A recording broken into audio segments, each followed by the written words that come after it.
You pride yourself on being a logical thinker.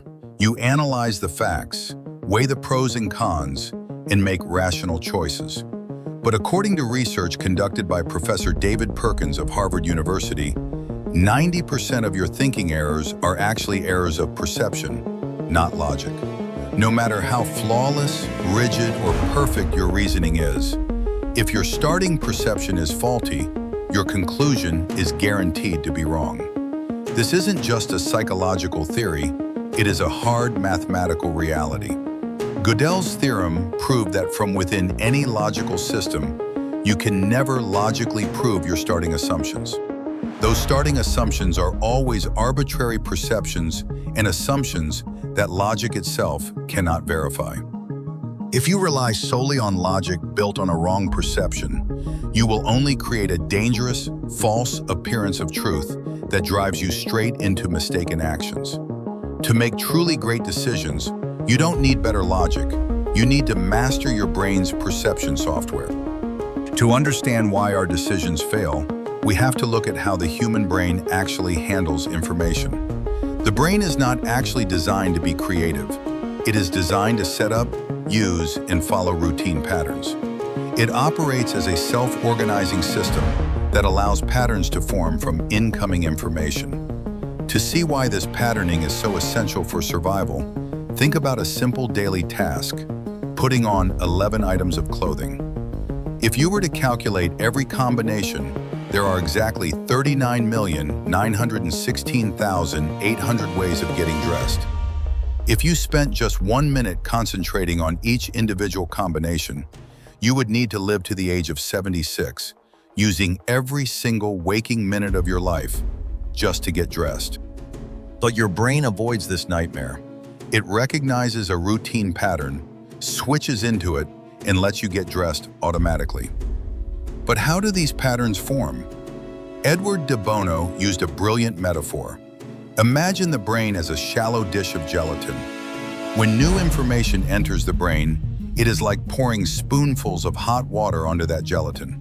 The hot water dissolves the gelatin, carving permanent channels in the surface over time. Our neural networks act exactly like this landscape. It is no different from rain falling on a landscape. New rain is automatically channeled along the tracks carved by preceding rain. Once an information path is established, your mind is incredibly likely to take that exact same step next, rather than wandering off the path to explore alternative options. Because our minds naturally jump as quickly as possible to the conclusion of truth and certainty, we become completely blind to alternative perceptions. Consider the famous story of a 5-year-old boy in Australia named Johnny. His friends would constantly offer him a choice between a big $1 coin and a much smaller $2 coin. Johnny always chose the larger $1 coin, even though it was worth half as much. When a concerned adult pulled him aside and explained that the smaller coin was actually worth twice as much, Johnny smiled and said, "I know that, but how many more times would they have offered me the coins if I had chosen the $2 the first time?"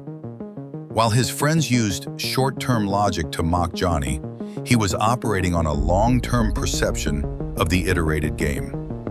Unfortunately, most adults remain trapped in default tracks because our environment has carved them so deeply. We accept a monthly salary, which Nassim Taleb compares to heroin, because both are highly addictive, dangerous drugs. This monthly salary keeps us locked in a wage-slave trap where our inputs are closely matched to our outputs, preventing us from earning non-linearly or building true wealth. We pack our days with endless corporate meetings, keeping calendars that make some people literally want to weep. Yet we ignore the fact that a busy calendar and a busy mind will completely destroy your ability to do great things in this world. If you want to build true leverage and high-stakes judgment, you must learn to step off the pre-carb path, ruthlessly clean your calendar, and free your mind. We live in a culture that worships the idea of logic. We are taught that if we just analyze the facts and follow the rules of reasoning, we will arrive at the correct answer. But there is a fundamental mathematical flaw in this worldview. Logic can never prove its own starting points. This isn't just a philosophical debate, it is a hard mathematical law known as Gödel's theorem. Gödel proved that from within any logical system, you can never logically prove your starting assumptions. Those starting assumptions are always arbitrary perceptions and assumptions that logic itself cannot verify. Therefore, no matter how flawless, rigid, or perfect your logic is, your final conclusion is entirely determined by your starting assumptions, not the excellence of your reasoning. If your perception is faulty, logic will only speed you along the track to a dangerous and mistaken conclusion. In fact, Professor David Perkins of Harvard University conducted extensive research on how the human mind makes mistakes. He discovered that 90% of our errors are errors of perception. Relying solely on logic without perception is like having a car with perfect brakes, but no engine. You might avoid crashing, but you are not actually going anywhere. To see how a sudden shift in perception changes everything, consider this classic, humorous scenario. An old man of 90 goes down to hell. Wandering around, he spots a friend of his of a similar age sitting with a beautiful young blonde on his knee. He runs over to his friend and says, "Are you sure this is hell? You seem to be having an absolutely wonderful time." His friend looks up with a sigh and replies, "It is hell, all right. I am the punishment for her." This is the power of perception. In an instant, a simple shift in context completely reverses the logical meaning of the entire situation. Most of us get trapped in default, rigid logic because our minds naturally jump as quickly as possible to the conclusion of truth and certainty. We treat life like a multiple choice test, choosing an obvious answer and refusing to look at alternative possibilities. But the real world is highly unpredictable and complex, full of interactive loops where things do not remain the same. Once you train your brain to break free from pre-carved perceptual channels, you unlock a terrifying superpower. Because we no longer live in the agricultural or industrial age, where the hours you put in directly match your physical output, we now live in an age of nearly infinite, permissionless leverage. In the modern world, you can write code or create media that works for you while you sleep, commanding an army of software robots inside data servers. But this leverage is a double-edged sword. Leverage is merely a giant force multiplier for your judgment. If you have no leverage, a bad decision doesn't hurt you much. It's like steering a tiny sailboat. If you miscalculate, you just spin around. But once you have leverage, you are suddenly steering an ocean liner or a nuclear tanker. A tiny, 1-degree error in your perception will be multiplied 1,000,000 times over by the leverage you wield, dragging your entire enterprise straight into shipwreck. This is why, in an age of infinite leverage, judgment becomes the absolute decisive skill. Society often rails against high CEO pay, but they don't understand the mathematics of leverage.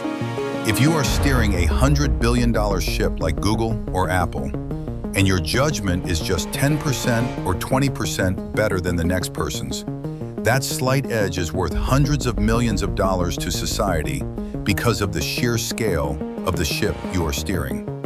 This is why investors will happily throw $100 billion at Warren Buffett. They don't ask him how hard he works when he wakes up or how many meetings he attends. They're like, "Warren, just do your thing."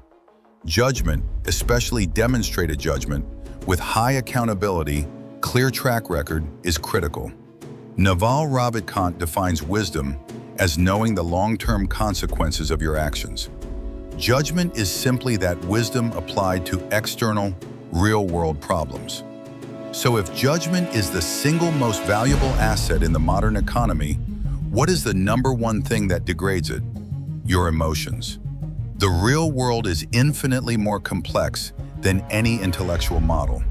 To make correct decisions, you must see what is actually happening, not what you wish was happening. But your emotions, your outrage, and your ego are constantly clouding your perception, creating a comfortable fantasy. You live in this fantasy until you can no longer resist the cold, hard truth, forcing you into a sudden, painful collision with reality. This is why the people with the absolute best judgment are often the least emotional. They operate with a near robotic stoicism when making decisions. And there is a very easy way to spot someone whose perception is completely compromised. Just look at how they behave online. The more outraged a person is, the worse their judgment is guaranteed to be. If someone is constantly getting into angry public fights, their internal state is chaotic. You wouldn't hand them the keys to your car, so you certainly shouldn't hand them the keys to your business, your capital, or your career. To see clearly, you must also separate your ego from your self-esteem. Ego is undeserved, loud, and fragile.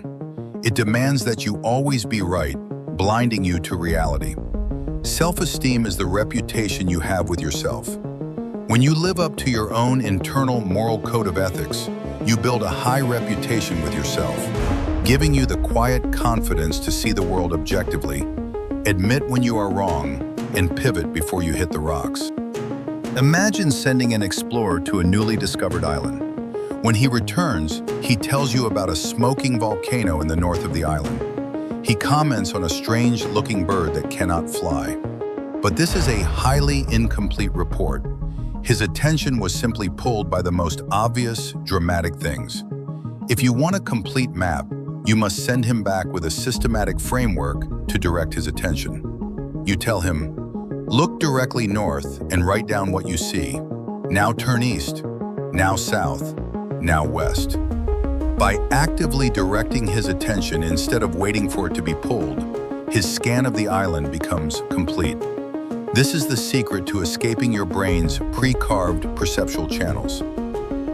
In ordinary life, we see only the familiar, dominant patterns because we let our attention get pulled. To break free, we must use formal, attention-directing tools. Edward de Bono designed these tools to serve as our mental compass, forcing our minds to scan the entire landscape. The first of these tools is the PMI, which stands for plus, minus, and interesting. To see how this simple tool completely bypasses logical biases, de Bono once tested it on a class of 30 12-year-old boys in Australia. He asked them to consider a suggestion. Youngsters should be paid for going to school. Initially, the boys didn't need any logic. They instantly loved the idea. They smiled, cheered, and talked about all the comics, candy, and movie tickets they could buy.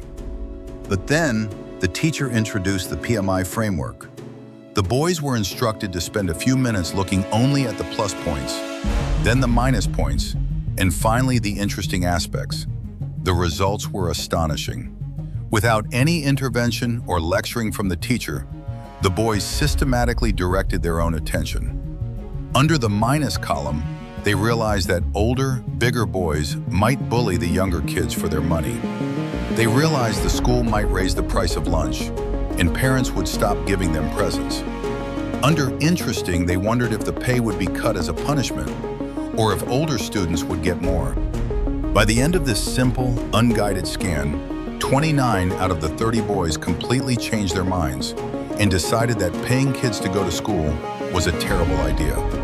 The tool had physically altered their perception, and as a result, their logical conclusion reversed. But de Bono's tools don't just solve theoretical problems, they actively save lives. Consider the OPV tool, which stands for Other Person's View. In the Karee gold mine in South Africa, tribal tensions were incredibly high. The miners were totally illiterate and had never been to school for a single day in their lives.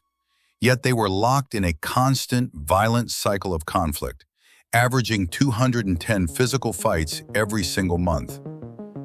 Two researchers, Susan Mackey and Donalda Dawson, went into the mines and taught these illiterate miners the simple OPV tool, instructing them to formally consider the other person's point of view before reacting.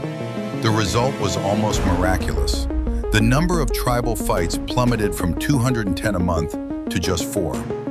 Why did this work? Because logic will never change emotions and behavior. Trying to logically argue someone out of anger or hatred is completely useless.